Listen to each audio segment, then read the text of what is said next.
तो दोस्तों आज हम फिर से आपके लिए लेकर आए हैं देश दुनिया की तमाम ताजा बड़ी खबरें। सबसे पहली बड़ी खबर में आपको बताएंगे दोस्तों कि फिलिस्तीन के लिए आगे आया यमन। सऊदी अरब को इजराइल की मदद करने पर जमकर लगाई लताड़, लहरा दिया हमास की जीत पर अपने देश में झंडा। मुस्लिम देशों ने गाजा पट्टी में आना किया शुरू, अब यहूदियों की नहीं खैर।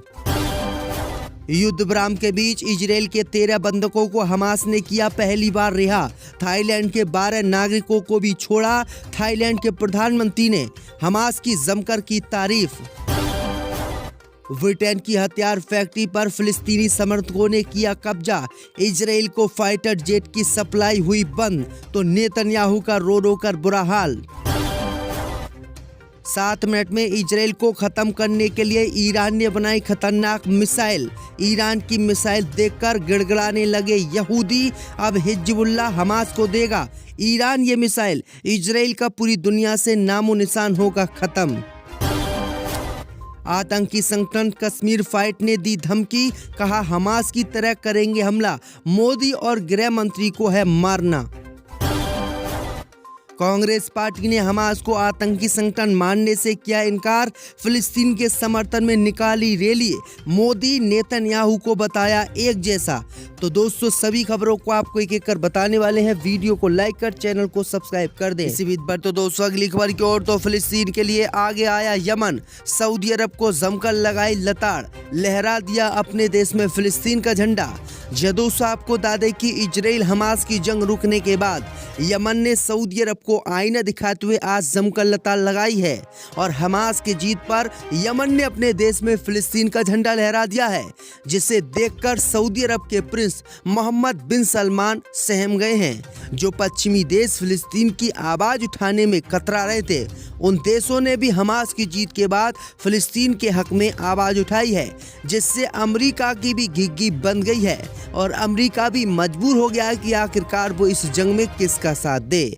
वहीं आपको बता दें कि जिस मुल्क का नाम लेने से मुस्लिम देश घबरा रहे थे, जिस मुल्क के वसिंदों की बर्बादी पर मुस्लिम परस्त देश साधे रखे थे चुप्पी, उस देश ने इजराइल हमास की जंग में कमाल कर दिया और हमास ने इजराइल को धूल चटाते हुए जीत हासिल कर ली। जिसके बाद अब मुस्लिम देश एक एक करके हमास की पीठ थपथपा रहे हैं और इजराइल के खिलाफ हमास का साथ देने का ऐलान कर रहे हैं। तो ये बड़ी अपडेट आ रही दोस्तों कि सऊदी अरब की इस जंग में बहुत थूती हुई है, क्योंकि सऊदी अरब ने इजराइल का साथ दिया है। इसी बीच पर तो दोस्तों अगली खबर की ओर, तो डील फाइनल होने के बाद इजराइल के 13 बंधकों को हमास ने किया रिहा। थाईलैंड के 12 नागरिकों को भी छोड़ा। दोस्तों आपको बता दें कि इजराइल और हमास के बीच शुक्रवार सुबह से जारी युद्ध विराम के बीच फिलिस्तीन के संगठन हमास ने 13 इजरायली बंधकों को शुक्रवार को रिहा कर दिया, जिसमें थाईलैंड के 12 नागरिकों को भी हमास ने रिहा किया है। थाईलैंड के प्रधानमंत्री ने इसकी जानकारी आज दी है। दरअसल आपको बता दें कि इजराइल और हमास के बीच जो युद्ध विराम की डील हुई है, उसके तहत ही इजराइल ने 13 इजराइल के बंधकों को रिहा किया है। वहीं आपको बता दें कि इनके बदले दोस्तों 33 फिलिस्तीन के लोगों को रिहा इजराइल ने किया है। तो ये बड़ी अपडेट आ रही दोस्तों कि बंधकों की रिहाई शुरू हो गई है। इसी बीच पर तो दोस्तों अगली खबर की ओर, तो ब्रिटेन की हथियार फैक्ट्री पर फिलिस्तीन समर्थकों का हुआ कब्जा। इजराइल को फाइटर जेट सप्लाई किया बंद। दोस्तों आपको बता दें कि इजराइल हमास के बीच चल रही जंग को लेकर ब्रिटेन की हथियार फैक्ट्री पर फिलिस्तीनी समर्थकों का कब्जा हो गया है। फिलिस्तीनी समर्थकों ने इस फैक्ट्री पर ताला जड़ दिया है, जिससे इजराइल को F-16 फाइटर जेट की सप्लाई बंद हो गई है। इन्हीं फाइटर जेट का इस्तेमाल करके इजराइल गाजा पट्टी पर बम बरसा रहा था और आम लोगों को मार रहा था। इसी को देखते हुए फिलिस्तीन के लोग ब्रिटेन की इस हथियार फैक्ट्री पर पहुंचे और इस पर कब्जा कर लिया और जबरदस्ती इस फैक्ट्री पर ताला जड़ दिया। दरअसल आपको बता दें कि इस फैक्ट्री में फाइटर जेट बनते हैं और ये फाइटर जेट इजराइल की सरकार के लिए फैक्ट्री बनाती है और ये एक अमेरिका की फैक्ट्री है, लेकिन फिलिस्तीनी समर्थकों ने इस फैक्ट्री पर कब्जा कर लिया और इजराइल को बड़ा झटका दिया। इसी बीच पर तो दोस्तों अगली खबर की ओर, तो मात्र 7 मिनट में इजराइल होगा तबाह।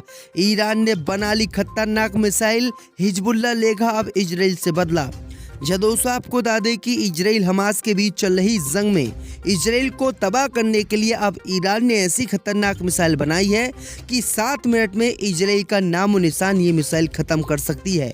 जैसे ही ईरान ने इन नई मिसाइल को दिखाया दुनिया को, तो इजराइल अमेरिका को बड़ा झटका लगा और इन देशों के समझ में नहीं आ रहा कि आखिरकार वो ईरान से कैसे पंगा लें। दरअसल आपको बता दें कि ईरान ने 7 मिनट में इजराइल को तबाह करने वाली मिसाइल बनाई है, जिसका नाम फतेह-2 रखा गया है। ईरान, इजराइल और हमास के बीच चल रही जंग में ईरान ने फतेह-2 मिसाइल को पूरी दुनिया को दिखाया है और बताया है कि अगर हमने ये मिसाइल इजराइल पर छोड़ दी तो 7 मिनट में इजराइल तबाह हो जाएगा और इजराइल पूरी दुनिया से बेनकाब हो जाएगा, बेदखल हो जाएगा। तो ये बड़ी अपडेट आई दोस्तों कि ईरान ने बहुत खतरनाक मिसाइल बना ली है और इस मिसाइल को ईरान हिजबुल्लाह और हमास को देगा। इसी बीच पर तो दोस्तों अगली खबर की ओर तो आतंकी संगठन कश्मीर फाइट ने मोदी को दी धमकी, कहा हमास की तरह करने होंगे हमले, पीएम मोदी और गृह मंत्री को करें टारगेट। दोस्तों आपको बता दें कि आतंकी समूह कश्मीर फाइट की ओर से एक धमकी भरा लेटर सामने आया है।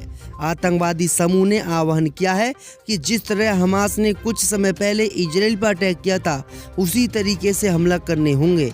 आतंकी समूह कश्मीर फाइट ने अपने सदस्यों से पर्यटकों, गैर स्थानीय लोगों, सुरक्षा बलों को निशाना बनाने को कहा है। साथ ही टेररिज्म ग्रुप ने अपने सदस्यों से प्रधानमंत्री मोदी और गृह मंत्री अमित शाह को निशाना बनाने के लिए कहा है। कश्मीर फाइट ने अपने आतंकियों से कहा कि हाई प्रोफाइल हस्तियों को निशाना बनाएं। संगठन ने भरे खत में लिखा कि गाजा में हो रहा नरसंहार उन सभी लोगों के लिए आंखें खोलने वाला है जो संयुक्त राष्ट्र या फिर अन्य मानव अधिकार समूहों और देशों से उम्मीद रखते हैं। इसी बीच पर तो दोस्तों अगली खबर की ओर तो अफगानिस्तान ने रोक दिए हजारों पाकिस्तानी ट्रक, पाकिस्तान हुआ हैरान। दोस्तों आपको बता दें कि जब से अफगानिस्तान में तालिबान की सत्ता आई है, तभी से पाकिस्तान के साथ उसके ताल्लुक खटाई में चल रहे हैं। वहीं पाकिस्तान ने अपने देश से अफगान शरणार्थियों को जिस तरह से अफगानिस्तान वापस जाने के लिए कार्रवाई की, उससे तालिबान भी चिढ़ा हुआ है। पाकिस्तान की इस कार्रवाई का जवाब देने के लिए अफगानिस्तान ने ऐसा कदम उठाया है कि पाकिस्तान भी हक्का बक्का रह गया है। अफगानिस्तान ने हजारों पाकिस्तानी ट्रकों को रोक दिया है। ये ट्रक पाकिस्तान की ओर से अफगानिस्तान आने वाले ट्रक हैं, जिन्हें तोरखाम सीमा पर रोक दिया गया है। इसी बीच पर तो दोस्तों अगली खबर की ओर तो हलाल विवाद के बीच सीएम योगी आदित्यनाथ ने लिया फैसला। 25 नवंबर को पूरे प्रदेश में मांस की दुकानें बंद करने का किया ऐलान। दोस्तों आपको बता दें कि उत्तर प्रदेश की योगी सरकार ने जीवों के प्रति विशेष दया भाव रखने वाले स्वतंत्रता सेनानी साधु टी.एल. वासवानी को श्रद्धांजलि देने के लिए बड़ा फैसला लिया है। सीएम योगी आदित्यनाथ ने उत्तर प्रदेश में आदेश जारी किया है कि 25 नवंबर को मांस रहित दिवस घोषित करने का ऐलान किया है। यानी 25 नवंबर को साधु टी.एल. वासवानी की जयंती पर यूपी में मांस रहित दिवस रहेगा। साधु टी.एल. वासवानी की जयंती पर स्लॉटर हाउस और मांस मीट की दुकानें बंद रहेंगी। उत्तर प्रदेश के मुख्यमंत्री योगी आदित्यनाथ ने ऐलान किया है। इससे पहले हलाल प्रोडक्टों को योगी ने बैन किया और उन पर बड़ी कार्रवाई की। पर तो दोस्तों अगली खबर की ओर तो कांग्रेस पार्टी ने हमास को आतंकी संगठन मानने से किया इनकार। मोदी और नेतन्याहू को बताया एक जैसा। दोस्तों आपको बता दें कि इजराइल और फिलिस्तीनी संगठन हमास के बीच चल रहे युद्ध को लेकर कांग्रेस पार्टी ने आज फिलिस्तीन के समर्थन में रैली निकाली। इस रैली में पार्टी के सांसदों ने हमास को आतंकी संगठन मानने से इनकार कर दिया और मोदी नेतन्याहू को एक जैसा बताया। कहा कि जैसे मोदी हैं वैसे ही नेतन्याहू हैं। उन्होंने आरोप लगाया है कि कांग्रेस इजराइल फिलिस्तीन मुद्दे पर बात कर रही है, लेकिन बीजेपी इस मुद्दे पर बात नहीं कर रही है। वहीं आपको बता दें कि कांग्रेस पार्टी ने साफ शब्दों में कहा कि हमास को हम आतंकी संगठन नहीं मान सकते। वो अपने देश की आज़ादी के लिए इजराइल पर हमला कर रहे हैं और कोई अपनी आज़ादी के लिए किसी पर हमला करता है तो वो आतंकवादी नहीं होता है, बल्कि वो देश प्रेमी होता है। तो ये बड़ी अपडेट आई दोस्तों कि कांग्रेस पार्टी ने हमास को आतंकी संगठन मानने से इनकार कर दिया है। वहीं आपको बता दें कि बीजेपी ने भी हमास को आतंकी संगठन अब तक नहीं माना है। हम कोर्ट में के मामले में आवाज़ तो उठा सकते हैं, लेकिन फैसला उनके हाथ में है। ये अगर इन्होंने बहुत तरकीब से ये काम किया है कि उनकी सारी यानी मुकदमात और ये कोर्ट के ज़रिए से यानी जुडिशरी में कर दिए। अब जुडिशरी फैसला करेगी, तो इसलिए वो इस तरकीब से अपने आप को बचाए रखना चाहते हैं और उनको छोड़ना भी नहीं चाहते। समाजवादी पार्टी को उम्मीद है कि चुनाव से पहले आजम खान साहब जेल से बाहर आ जाएंगे। हम तो ये उम्मीद करते हैं क्या, और हमारी कोशिश भी यही है कि वो जेल से भी क्या अभी बाहर आ जाए।